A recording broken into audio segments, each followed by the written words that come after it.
Hello, welcome to Chronological Clone Wars, presented by the Podawakens, part of the Logjam Media Podcasting Network. My name is Jordan. With me, as always, on his first watch of the Clone Wars is Logan. How are you, Logan? Jordan, it is hotter than Mustafar here in Florida. It is Wow, that must be extremely warm. really hot. There's lava actually What do outside. you think the temperature was while they're doing that battle in Revenge of the Sith? Because magma is everywhere, so Right. it's got to be like At least, yeah, 110, 120? right. Yeah, because it's boiling water. Or, I Yeah. mean, not water, it's boiling lava. It's fire. It's lit. Um, no, I would say, yeah, at least 110 plus. Probably more. Probably like 150. Probably feels like fighting in an oven, right? I've Thank never been in God an that oven. it was thank God it was nighttime and not in the middle of the day. Right. Right. Yeah. Imagine. I mean, just the complaints from the Jedi Council to the refs would have been unbelievable had they tried to play this one through the day. But yeah, no, it is 100 degrees here in Florida. I'm not kidding. It's Damn. it was 99 when I last checked. So It's in like the 80s here, but we're supposed to get really bad storms like right after we're done recording. So, you're getting the stuff that goes through. You guys always get the remnants of what goes through the Midwest, like yeah, yeah. that, and that's always brutal. I mean, you get tornado warnings and Yeah. thunder lightning, flooding. It's gonna be a lot of fun for you guys. Yeah, looking forward to it. Yeah. So we're starting season 5 as we're getting closer and closer to the end of our chronological Clone Wars watch. Because season 5 has a lot of 4 episode arcs, we're actually going to end up going through this season the fastest we've gone through any season so far. Because there's only like 20 episodes, and then I think every week that I have scheduled, we're going through 4 of these for season 5. Yeah. Yeah, so we're gonna get done in like 4 weeks 4 weeks of putting them out, I think, but like 5 weeks of. No, it'd be a little longer, I guess, because 20 divided by 4 is not. That'd be 16 if you were doing 4 and 4. So probably 5 weeks for season 5, but um, yeah, pretty interesting how fast this is gonna end up going here. Season 5 has some of the best arcs. It also has some of the worst arcs. There's an arc coming up shortly that is my least favorite arc. Does it have So to do with droids? yes. Of course. I Of course. love the droids, but it's a four I do too. episode droid arc. Yeah, that's.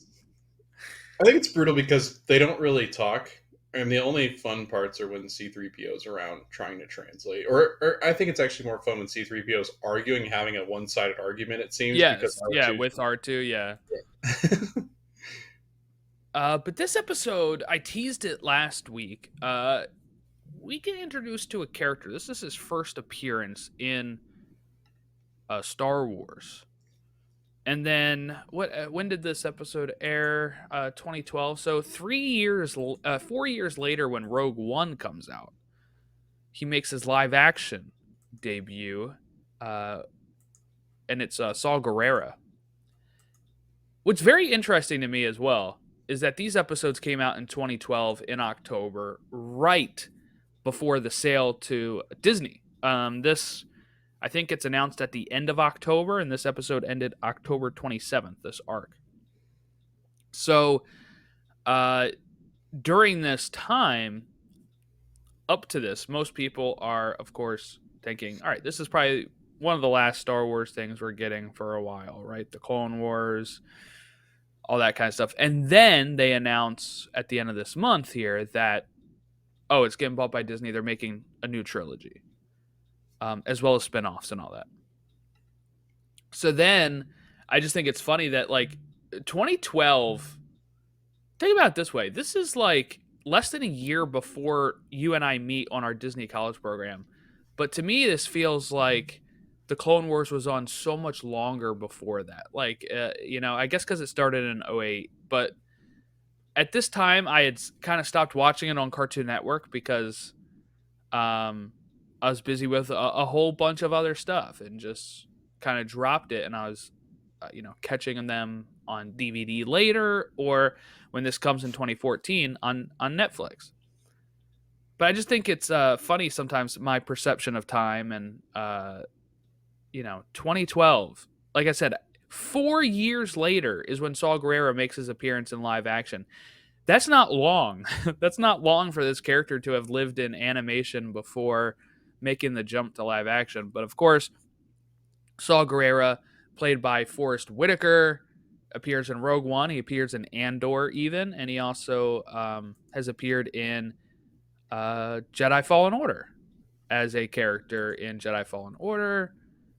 And he will appear in other things like Rebels and the Bad Batch as well. So, I mean, this is a guy that they keep kind of going back to the well for, and bringing into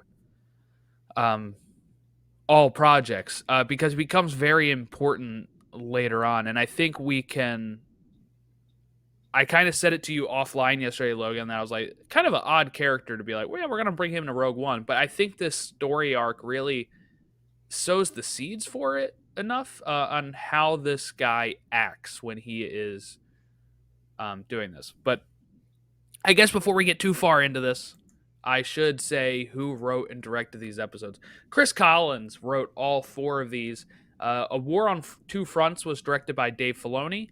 Frontrunners was directed by Stuart Lee. The Soft War, directed by Kyle Dunleavy.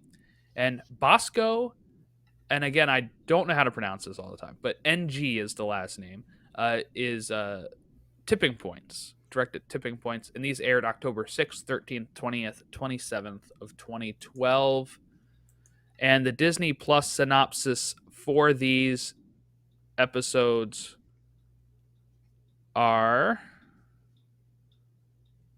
A War on Two Fronts. The Jedi travel to Onderon to train a group of rebels. Frontrunners. Ahsoka monitors the rebellion on Onderon. The Soft War. An unexpected ally steps forward to help the rebel cause. And Tipping Points. A revolt embroils Onderon, and the rebels must pay a high price. All right, Logan, give me your thoughts here on seeing Saw Gerrera, who I guess it sounded like you did not see Rogue One in theaters or Andor until recently. So your only experience with Saul would have been Jedi Fallen Order? Yeah.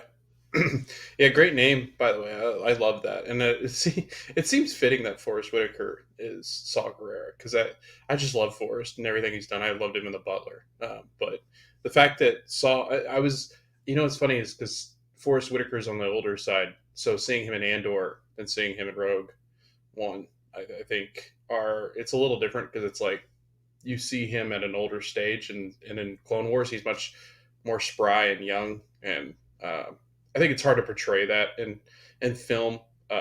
When you've got an older actor, they just, I mean, when they put Harrison Ford back in Star Wars, like, you can tell he's old. Like, he just doesn't move the way that he once did. But overall, I love this arc. I love seeing Saw Gerrera. I didn't know that he had the sister that was going to pop up in Clone Wars, which was really cool. I had to look up who Steela was. I didn't know who she was because I couldn't quite tell based on their interactions. But then, obviously, they tell you in the arc who she is, and Ahsoka's like, whoa. But yeah, I think, what's interesting, Jordan, is I was watching this arc, right, and I was thinking, like, these are those kind of episodes that I think Dave Filoni and them probably, they're producing and they're directing, and the writers are writing these storylines where they're like, you know what, with Disney, if Disney, and they probably, I imagine they knew Disney Plus was coming at some point. They knew, as streaming platforms became more popular, whether it be a couple years from then, I guess 2014, 2015 was probably when they started to go, you know what, we could probably build our own, or they thought something like that. I think they probably went back to these storylines and were, people like these kind of stories where they remove all of the characters that that we've grown to know for so long with the Skywalker saga and everything else like that. So I think, it's stories like these that I really enjoy. And just kind of going back to, like, your years thing, it's interesting because you said that it all happened right around when we were on college program. And to be honest, I wasn't huge, I wasn't following Star Wars as closely back then. So I knew that they had acquired it when we arrived, because then Star Wars Weekend went away, and we thought that was strange because Disney then owned the rights to it.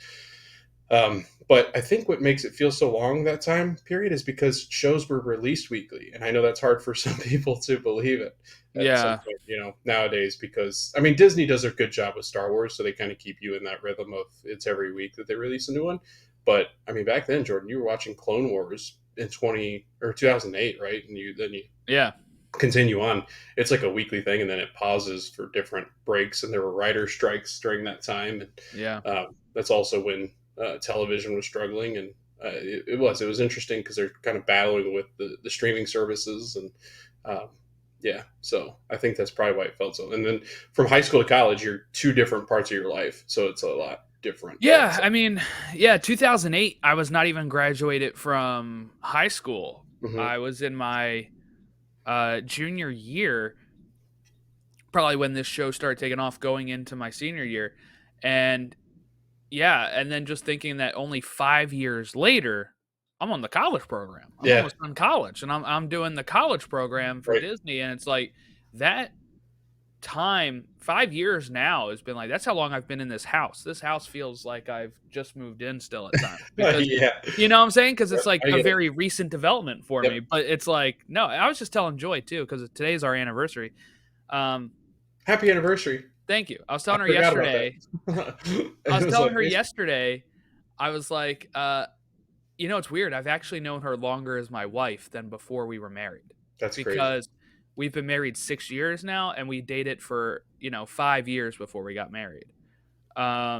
So that it feels like the wife part is still a development that has just happened. But no, it's been actually longer now, which is insane. But yeah, I mean, this is something that I think I don't think they had plans, obviously, for Saul at this point. I think this maybe he would have showed up in another Clone Wars arc down the line. But I do think it's interesting that when they're making Rogue One and they're coming up with this extremist, I'm assuming somebody somewhere was like, "Hey, we kind of have an extremist in the Mhm. cartoon. If you wanted to use that," and they're like, "Oh, that'd be cool." Yeah. Because that does Rogue One takes place right before A New Hope. That Right. it's 19 years later. So they can kind of you can kind of turn the blind eye to Saul turning into Forrest Whitaker. We also know things happen to him because he's kind of got like this, some robotic stuff going on in Rogue Hmm. One, right? And he's having trouble breathing as much while he's very young and fit here. So obviously he's gone through some stuff throughout the years. But you kind of can't talk about this arc without talking about those other projects because of him popping up and kind of becoming, like I said, this.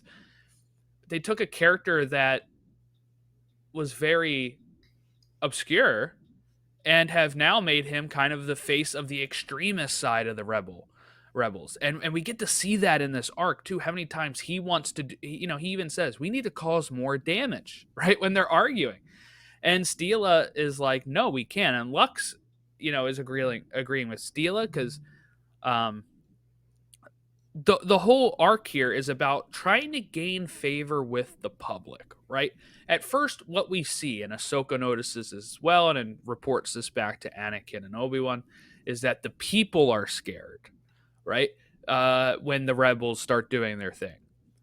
But what starts to happen is when they start showing that they're really only doing it to the droids, when they start doing more calculated attacks without causing a lot of damage that would hurt the people of the planet, those people start gaining on their side and they start throwing stuff at the droids, right? Or they start cheering like, yeah, for Onderon. And they start, having like this belief that the rebels are in the right. And there's this constant kind of battle between the brother and the sister of how far do we go, right? Steela wants to make sure that they're doing everything right, that they're not going to hurt innocents, that they're going to do this stuff.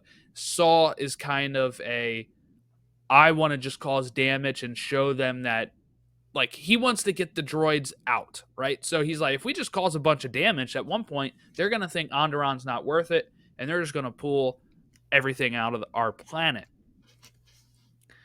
What's interesting is he starts to see his sister's side of things, right? But unfortunately, at the end of this arc, she does die, and he does blame himself. But what we'll see later is this kind of causes a backslide for him a bit, because he gets more and more destructive as we talk about, like, looking at him in Rogue One, where he's a little bit more. Um, they call them extremists, right? He doesn't see eye to eye with the regular rebellion, because he is causing damage. He's doing more harmful things, and it's giving them a bad rap a little bit when it comes to the rebels. But Saul doesn't care. He thinks that they have to do more to be able to show the Empire that they're not going to take it. So I think it's interesting that he was kind of like starting to see his sister's side a bit, and then because of her death and her not being there, I think it makes sense for him to be the one that keeps popping up later in shows, making more damage, creating more issues, and all that kind of stuff. What did you think of their dynamic as brother and sister, and how Steela? I mean, at one point she gets voted as leader, and he leaves. He's pissed. Yeah, I think the relationship with, I mean, just the fact that he is more extreme, but I think rightfully so. Like, I think, he sees this as a threat, and the Empire is going to kill everybody. That's kind of their goal. If you don't agree with them, they're going to kill you. So I mean, I kind of get where he's coming from, and Steela, I feel like, operates more like a Jedi, where she thinks, the right thing to do is to make sure, one, that they ensure everybody else's safety and the citizens, and in doing so, she kind of falters when it comes to taking out the separatists. And I think the separatist force that shows up, they've got no intention of keeping anybody safe. So I think you need a little bit of that extreme. I think it's an interesting little dynamic, just because Steela is trying to do it the right way and win war in a more noble and honorable way. I guess much more like Obi-Wan, whereas Saul's a little bit more Anakin, where he's rebellious. He wants to completely eliminate separatist forces because he doesn't feel like they've got any part or role. And then later in the Empire, same kind of thing, where he's, again, very rebellious against the powers that be, just because I think he sees that if he's not, and they don't take out and wipe out most of the separatists or Empire, it's still going to, it's going to leave around that regime. And I think you see this in real life with other wars in different places, where war thankfully doesn't annihilate a complete group, but in that you also run the risk of things popping up once again. Like, history's always going to repeat itself. You just got to let people do what they do. And I don't know. It's interesting. It's always an interesting thought of war, and it's hard not to side with Saw just because of what they're doing to his people. But it's also easy to side with Steele, because you want to believe that you're an honorable person too. Oh, so that's interesting. So you've maybe found yourself siding more with Saul during things. Yeah, like I felt, only because I think we know the outcomes, right? Like, we know what's going to happen. We know how evil the Empire is. We know what the separatist beliefs are. We know what happens to the Republic. The Mm-hmm. Jedi basically get wiped off the map. Like, we know what happens. So I think that's, as a result, you'd be more. I think if I was watching this and didn't know anything about Star Wars, maybe I'd side a little bit more with Steela. Like, dude, they're not that crazy, right? Can't be that bad. But with the Mm-hmm. way the Mm-hmm. Empire goes, I think it's. I mean, they're wiping out whole planets, Jordan. They're blowing them up with the Death Star. So So one thing that I think is another interesting thing that we got to talk about here is the Jedi's perspective of this, right? Because they see, because the way that this kind of works, right, is a new king has taken over for the old king, and has kind of locked him in prison, and because there is a king actively leading, the Jedi cannot interfere. Is their thing, right? So that's why they send Obi-Wan, Anakin, and Ahsoka to begin with, is to train the rebels, not to actually partake in the war. And there are so many times where Ahsoka is calling, asking for Obi-Wan and Anakin's help. Um, Obi-Wan, and this is a guy that's my favorite character. He lets me down in the Clone Wars a lot more than he does in the movies, because in the Clone Wars he'll do this a lot, where it's, we cannot interfere, you know. Um, and I get he's learning from Qui-Gon on that too, right? Like I think there's even a line from this that sounds very similar to Phantom Menace when Qui-Gon is talking to the Naboo and he says, "I cannot fight a war for you." Right. Right? And Obi-Wan kind of says something similarly here to like Anakin and Ahsoka of like we can't fight the war for them, right? We have to just train them and let them be. But there's a part where it's getting very grim, Logan, in like the uh second to last episode, right? When Saul gets caught and trying to save the previous king, Yep. and they're gonna get executed, and then they even catch Steela and them as they're trying to save them, and it's not until the general interferes that this gets stopped. But Ahsoka is about to interfere against Obi-Wan and Anakin's wishes, right? Because uh, she sees that this is going south, and she can't just sit by and watch these people die without interfering. And she calls them before and says, "This is a full-scale war." Right? Like that's what she says in the last episode. She calls for help again. This is a full-scale war, and Obi-Wan says they can't help and wants her to evacuate. This is when Anakin does disagree. He speaks up, and his plan is to get our old friend Hondo Inaka to deliver weapons so that way it can't get traced back to the Jedi, and that way they can't, say that the Republic interfered. What's your thoughts on the Jedi's perspective of this war, on like a technicality that they cannot interfere?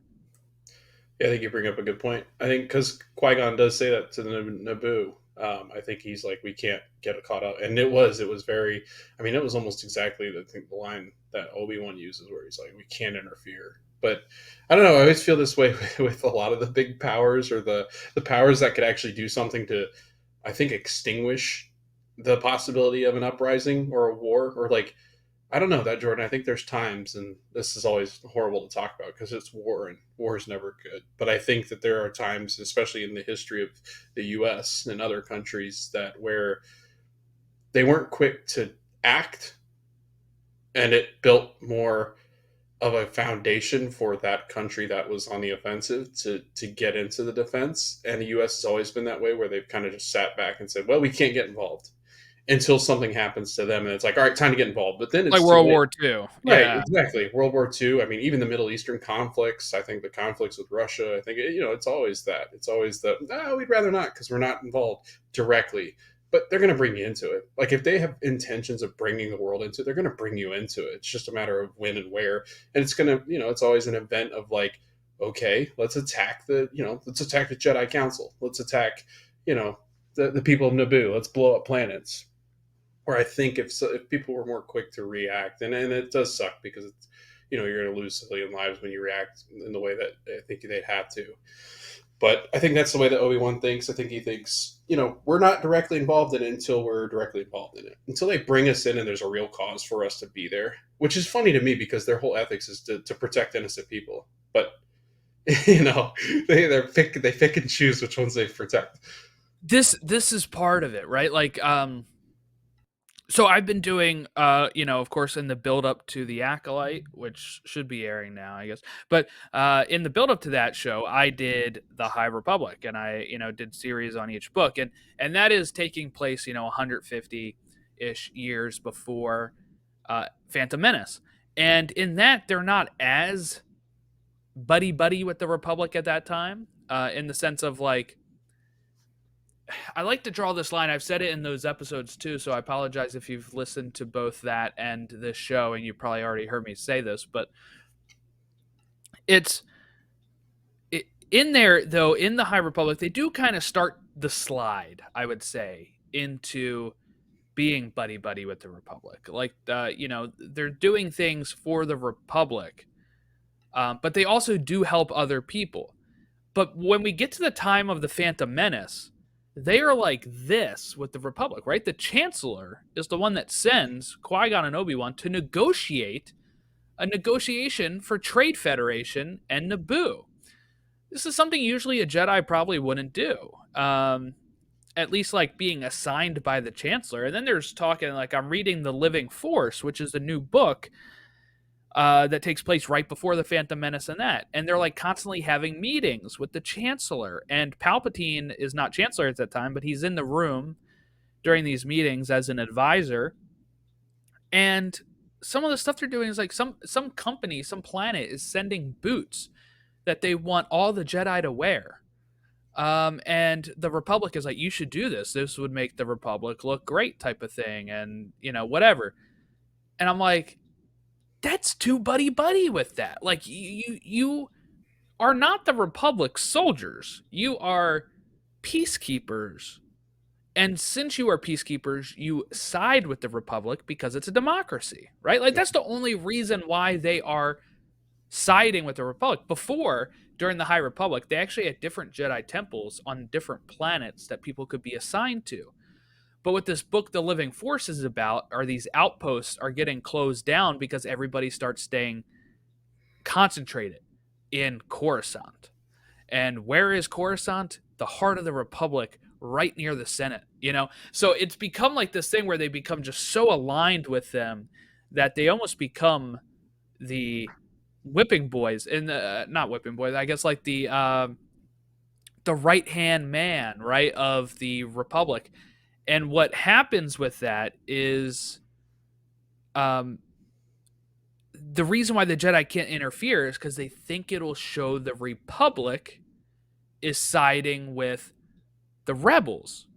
But because the only reason that is because the Jedi have fallen so much with the Republic, they're being generals in a war, right? Like that never should have been a thing that the Jedi would have been doing. And that just shows how far it is that Obi-Wan, who is usually a great Jedi, is advising that they can't do what Jedi should do, which is peacekeep, because it would look like the Republic is picking sides and starting a bigger war. It's just crazy. I think the separatists are looking at it going, dude, you guys are aligned with them anyway. And they're kind of like the police force. They're like, we don't do the bidding of the government. But then when they act upon the executive orders, then the police have to act upon the government's orders. So it's like they're the king's hand. They're the executive whipping boy. They're the they do their deeds and however they want to use them. And the Jedi are never going to, whichever side's going to side with democracy, that's the side the Jedi are going to be on. So it's not like it's oh no, we're impartial. No, you're not. Right.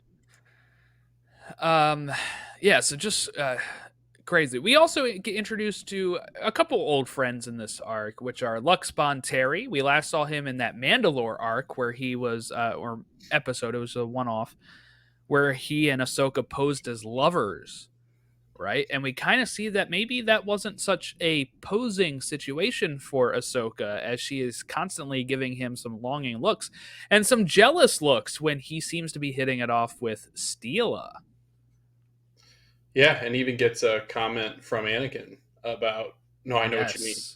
I know what you mean. Again, which is wild how much how the Padawans and the Master's everything to the Padawan, and that's not good. We see what happens and what path that leads Anakin down. Yeah, interesting that I guess I don't know if she's not picked up on the Padme stuff, right? Because she kind of seems surprised, right? Yeah, she's like, really? Yeah. It's so obvious when they're together, but I guess they are very good about not being together and around people. I feel like Bail Organa is the only one that's around. Yeah, and at that point he doesn't even know, because remember that's like true. That episode when she has to hide the lightsaber from him, and he like, it seems like they weren't as close yet. But yeah, they start to become closer. Yeah, it just seems really funny. I mean, they're married at this point, right? Anakin and Padme get married at the end of Attack of the Clones. Yeah. After a whirlwind week, I guess they were like, time to get married. Right. And they get married. And during this time, they're constantly sneaking around, not getting caught, I guess. But Ahsoka doesn't even seem to be aware that Anakin has any sort of feelings for Padme at that point. But I think it's good that he did mention it to her. Like, I know how it is, but you got to kind of reel yourself back. Kind of hypocritical though, because he is Yeah, I was gonna married. say, yeah, right. It's like they'll do that, but I did it. It's like he sees the complete wrong side of what's. Do It's as like, I no, say, I know it's wrong. I do. Yeah. Yeah, I'm still telling you, Jar Jar Binks is the reason why the Empire exists. You know, Jar Jar knows this crap, but he's just like, what? Jar, that is true though, because Jar Jar is the one that gives him the executive Yeah. powers in Attack of the Clones. You know, Jar Jar knows, and you know the droids know. Like, what the hell? Like, Yeah. C-3PO is always lurking in the shadow somewhere. So it's like, come on, you both don't know. Well, they know. Unbelievable. They were at the wedding, and they Yeah, were they're actually not the even loyal. gifts. They're They not were the even loyal. gifts. That's why it switches to her Right. having 3PO and him having R2, is that they're the wedding gifts. So you got to take them out. Should have taken out the droids. There's also something I really want to say. In this, when they're training the rebels, we get a great classic Vader line. Not sure if you heard it or not, but it's when Anakin is, I think, training Steela, and she makes a hit, and he says, "Impressive, Oh, most I didn't impressive." even. I didn't hear Yes. that. Dang, that's one of my favorite lines too. Yeah, and it's said by Anakin. It's like, there's how you can make the connections of I like that. who these people are. Um, Anakin's even darker in these episodes too, because he's season 5. He's getting a little bit more yeah. shaggy and a little bit darker cloak. And Well, we get Obi-Wan kind of calling the rebels terrorists, right? While Anakin calls them rebels. And I thought that was funny because it's kind of the exact opposite of how they're going to be in A New Hope, when Obi-Wan's siding with the rebels and Anakin is hypocrites. probably calling them terrorists. A lot of them. I slaughter them. So that was great. Okay, we got to see Hondo again. Little surprise here. What was your thoughts seeing? I think he pops up in the dang thumbnail, but shocked to see Hondo make an appearance. Yeah, when they said who's got active missiles ready, or the weapons ready, or whatever it is, I'm like, did not expect Hondo to be the one that pops up. I expected somebody else from a different planet that they recently, Yeah, like maybe the Rhodians had something, or I don't know. he's like Hondo. Yeah, I was like, okay, well, I guess that makes sense. Pirates would have weapons that they shouldn't.